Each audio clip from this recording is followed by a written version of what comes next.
So imagine you're sitting down, at the end of the Black Ops 2 campaign, and you're thinking, I wonder where the story's gonna go from here. I wonder what the sequel to this game will look like. And then Black Ops 3 comes out, and that game, albeit the campaign wasn't too good, but you go, okay, so they're leaning into this futuristic setting, there's visions, there's stuff like that going on, and everyone didn't like that campaign. It's one of the most hated Black Ops campaigns ever. So we come to the year 2025, and what do you know? They release a Black Ops sequel, and my days, this campaign is something that I couldn't believe is this bad. Just before I get into the video, if you do enjoy this campaign, then good for you. I really don't want this video to sound demeaning or that your opinion doesn't matter. This is just my own opinion of the game, and yeah, with that, let's hop straight into it. So this campaign starts with a new character, well, actually, the Raul Menendez. Yes, the main guy from the last campaign who was dead is back in the Black Ops 7 campaign. I know you might be asking, okay, well, they've brought back Menendez, and I also have to say, why the f does he look like this?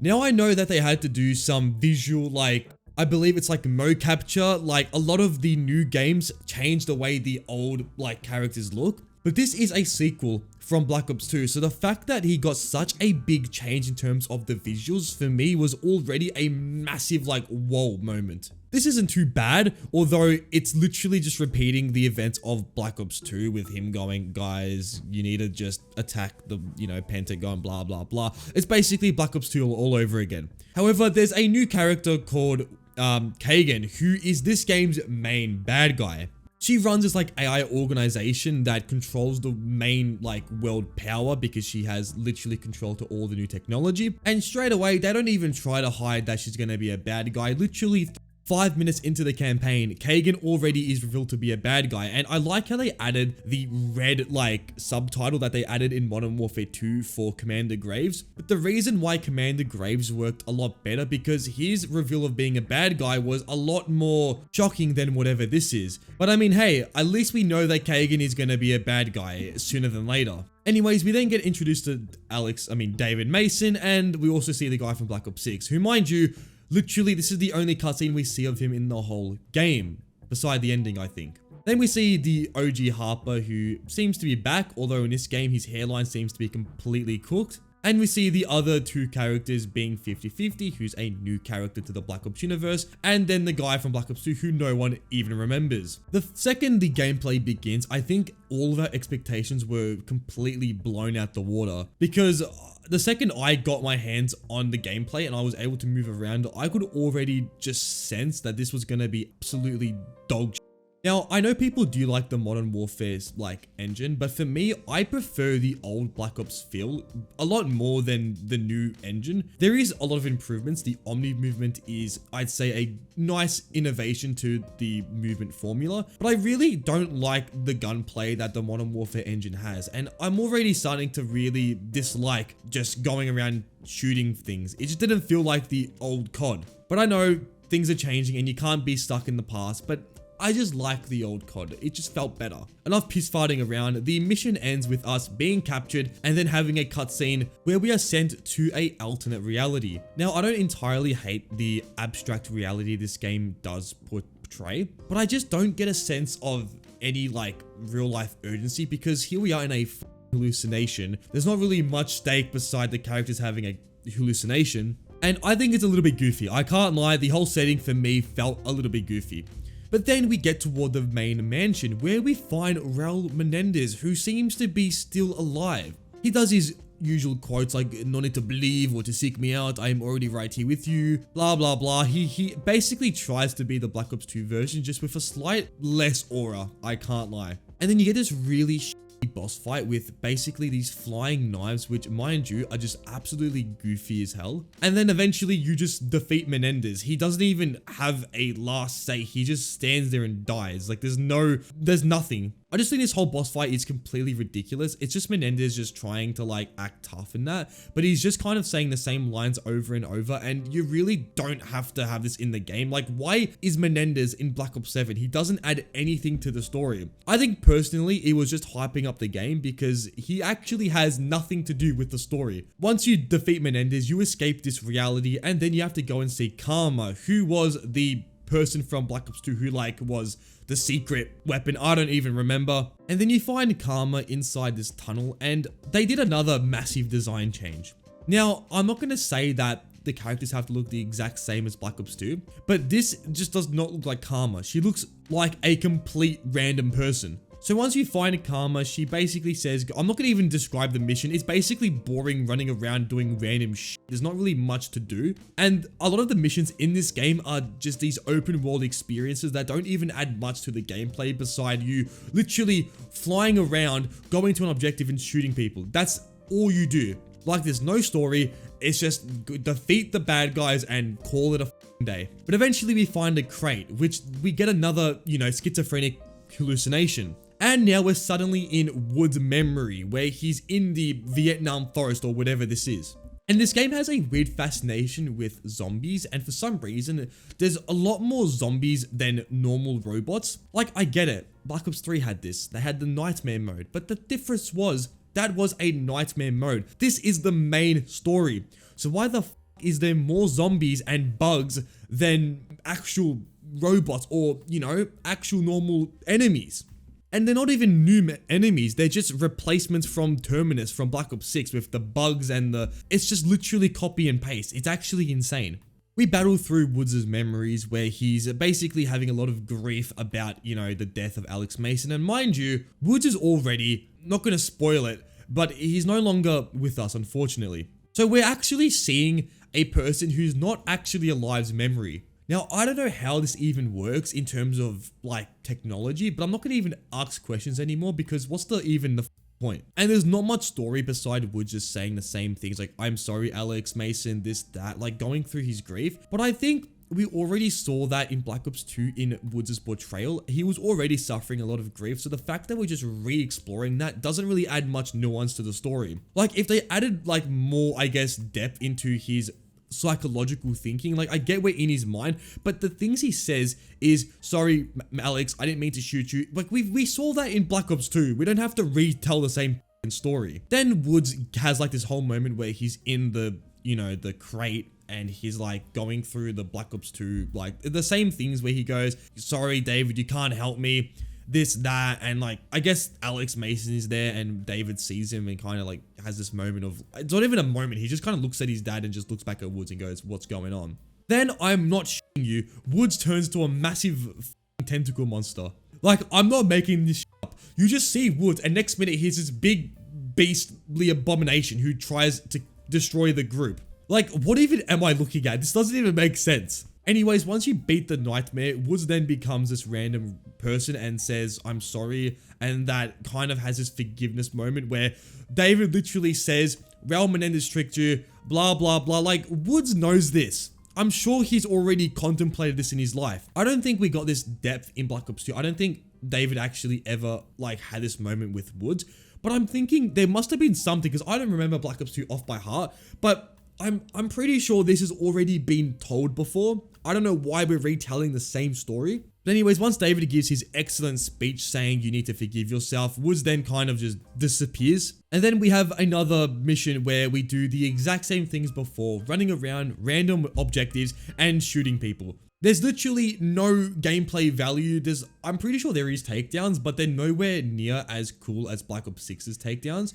So already we're literally downgrading from the last COD. And I don't know why, even Modern Warfare 3 was a worse campaign than Modern Warfare 2. Like, why don't we just take some more time to actually develop a story instead of making this random stuff? But anyways, we then get a new mission with a bunch of new characters, and I actually don't mind these characters. They're pretty funny. I really like this character. I think his name is Vermac.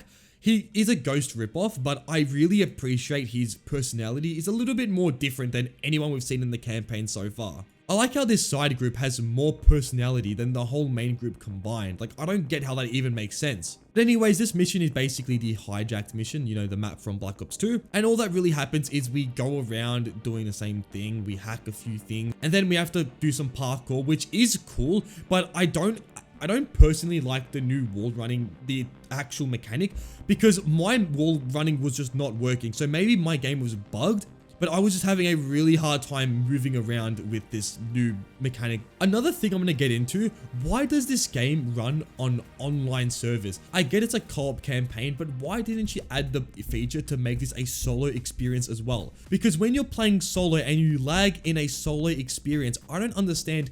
This doesn't make sense. I actually get infuriated. Like, why am I lagging in a solo campaign? I should be able to have a stable experience playing the literal campaign, the story mode of the game. Anyways, that's, I guess, a little nitpick. I mean, it's pretty big, but I can't really go too crazy about that because it is a co-op campaign. Anyways, after this mission, we get another boring mission where we're going around doing the same thing we did over and over again. But hey, we're back at Los Angeles at 2025, where we have this random mission of us running around the Los Angeles chaos. There's literally not much to even say. You just pretty much go to the area in Black Ops 2 and you have this like whole thing where Samuels is basically going around, like these are their memories they're trying to suppress. Samuels just seems to be the Los Angeles battle and no one else seems to have any recollection of what's going on.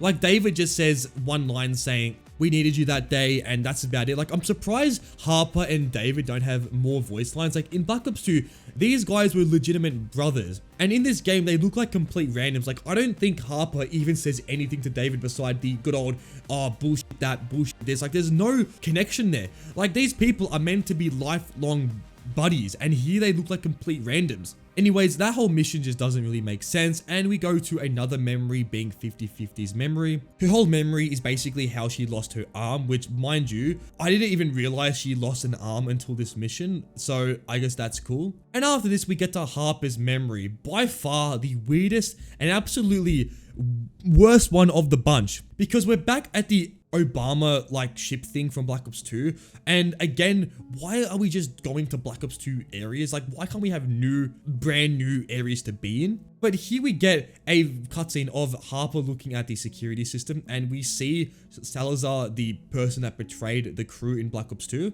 And what I found really funny is if you look at the cutscene, the actual interface, the security system, it uses the Black Ops 2 PNG of Salazar. Like, I could you not. If you go on Google and search up Salazar, you'll get the exact same image. Like, how could you not just get a new image of Salazar, not just repaste the one of Google? Like, this is another, I guess it's not a big deal, but come on, you can't tell me you got the Black Ops 2 image and put it into the main game. Like, this just doesn't look right. I don't know, this doesn't feel right. Like, you have all this mocap technology, like the graphics are all nice and spick and span, which is something this campaign does really well. I have to say, the cutscenes are phenomenal. But then here you have a Black Ops 2 PNG. Like, it doesn't look right. It just doesn't look right. Anyways, after this whole thing, Harper says, "Guys, get away from me. I'm flipping out." And then he becomes a massive monster. Like, what even am I looking at? Why did they make Harper a literal boss fight? And then he has this like skanky ass breath which he just breathes on the player. Like, this makes no sense to the story. I don't know what's going on, and it looks ridiculous. Like, there's nothing being told to me. And then Harper, after you defeat him, becomes normal again and just goes, whoopsie daisies, and just becomes chill again. Like, I just don't get this story at all. At this point, we're just going through random memories, trying to find, I guess, closure in what happened. But then again, I played this campaign in the morning when it came out for me in Australia, and I guess I was tired, so perhaps I didn't get as much information that I would have liked. But I still don't understand what is even going on. Like, this doesn't make much sense at all. And then the next mission, we find this guy who, mind you, now we get to see, I guess, the fear chemicals inside the gas. I'm going to quickly describe what the gas is. This is called the Cradle, and it's a bioweapon that was developed back in the 80s. Essentially, the Cradle is how people get like zombie-like. It's how it kind of like removes their core thinking, and this chemical then becomes like a fear toxin, and it literally reminds me of Scarecrow from Batman. Like, why are we getting Scarecrow from Batman? This is a Black Ops campaign.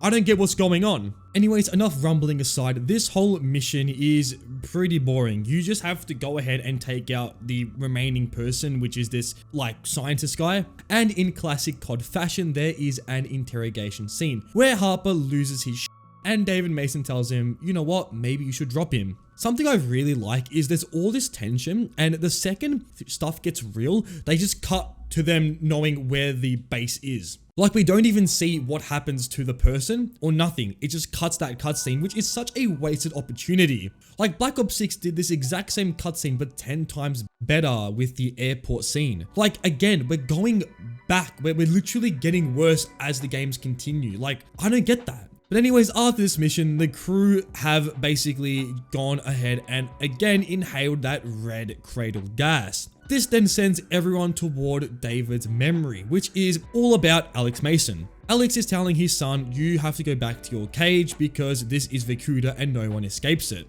It's unclear if this is Mason's memory or David's memory, but all that really matters is we finally get to see Alex Mason in all his glory. I have to say, Alex Mason looks the most like how he should look. It's exactly like Black Ops 2 and 1. And I don't know if I'm tripping, but the voice sounds eerily familiar. Like, I remember in Cold War, they changed Alex's voice, but here he sounds exactly like how he did in Black Ops 1. So I don't know if the voice actor is still the same, but I just thought that was a interesting detail. Anyways, they then go through David's memories, and this whole like gameplay sequence is just ridiculous. Like, you have these memories, but you can't actually sit and look at the memory because the zombies attack you. That's right, there's again this fascination with zombies, and we're seeing this in the worst way possible. Like, let us just sit down and absorb these memories because this is key storyline stuff. Instead, we're too focused on getting rid of the zombies that we actually don't even get to embrace the memory. But anyways, after these 3 memories play, and there's also a Black Ops 2 one with the tree, which I thought was a cool throwback. Again, there's a lot of throwbacks in this game. This one, I guess, was one of them. But yeah, then Kagan says that,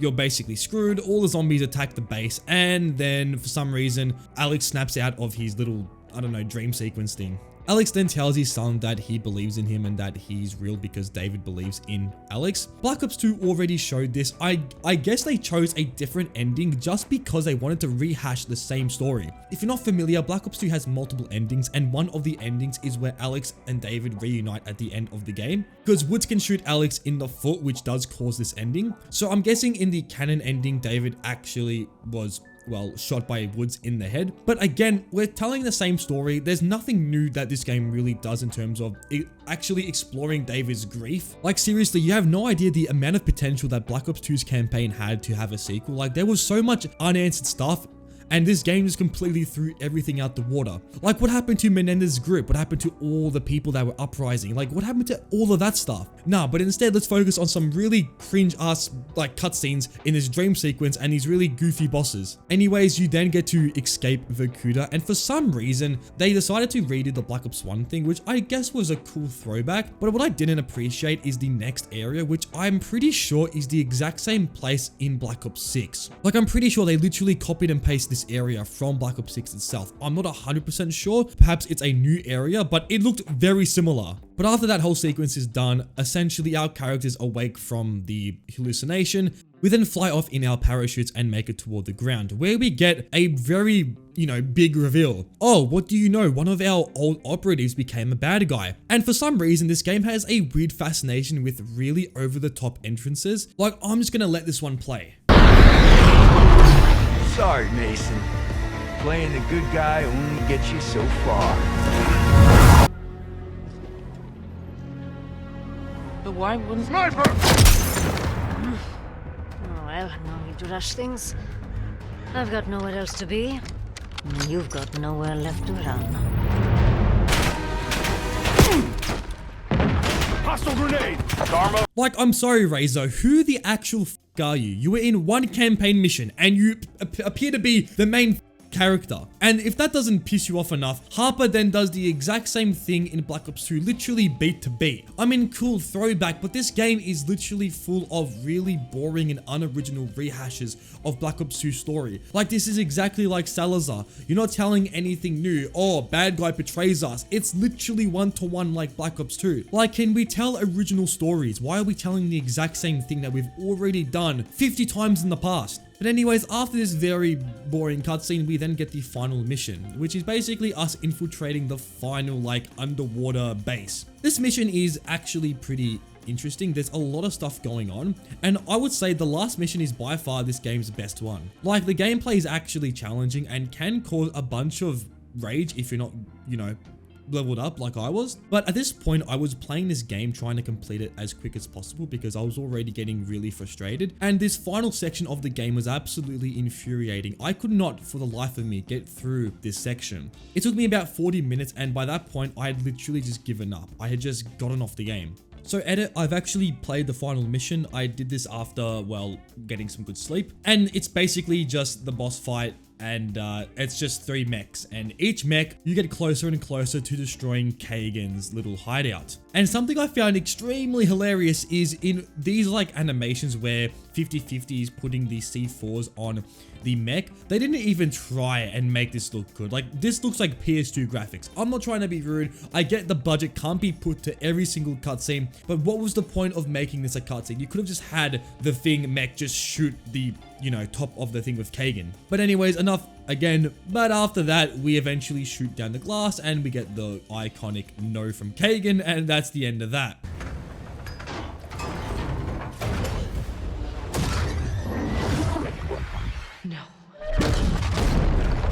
Like, why does it look so goofy? Something that blew me out of the water is the way Kagan talks to Mason. Like, you know what she actually calls David? You're just like your father. A big, fat failure. Big, fat like your father. Like, what are we in preschool? Why are we calling people big and fat? Like, that just doesn't make any sense. But anyways, after we subdue Kagan with 50/50 giving the knockout blow, but after this we escape the facility, giving me some really Black Ops 1 vibes. I don't know, climbing out of a submarine, the last thing of the campaign, it looks like Black Ops 1. But anyways, after we do this, we escape, and oh, where's 50/50? Oh, there she is with the boat, and that's it for the game. Can't lie, this is pretty diabolical, right? There's a few good things, I have to admit. Some of the cutscenes look absolutely beautiful, and I guess there's a few. Honestly, I think that's pretty much it. I like how in the end credits, I was just chilling, and for some reason, I could hear people starting to talk. I was so confused what was even happening. Like, why were there people talking in my game whilst I was watching the end credit sequence? Well, funnily enough, this isn't the end of the campaign. No, you have the end game mode. This is like a PvE type of game mode, and I can't lie, I have no desire to play this after playing the campaign, but I mean, there's at least extra content for this game. But yeah, Black Ops 7 is, in my opinion, it didn't have to be made. I mean, we already had a perfect game in Black Ops 2, the story was told, but I feel like Black Ops 7 really leaned too much into telling the same thing, which was very sad. Because there's so much potential for this game and the story that was already told in Black Ops 2. Like, I feel like as much as I liked having David talk about Alex Mason, I feel like Alex and Wood's story was already wrapped up in Black Ops 2 and, I don't know, the other 5 Black Ops games they're in. But I mean, their cameo in this game doesn't really affect the main story too much, and I think this game suffers from really a lack of pacing and a lack of ideas. But I guess that's all I'm gonna say for it, because I could go on for a long time, but I think I've said enough. If you enjoyed this video, and before I end the video, I'm not trying to say Black Ops 7 is a terrible game. I'm sure there's people that enjoy this game, and if you're one of them, good for you. Honestly, if you enjoy playing this game, I am very glad that you enjoy it. With that, that's about it for this video. If you enjoyed, smash a like, and I know this is different to my usual videos. I know it's COD, not really FNAF, but I just had to post this because it really just had me. When I played this game, I felt something, and I just had to make this video. So yeah, subscribe if you enjoyed the content, and anyways, until next time, take it easy, and goodbye.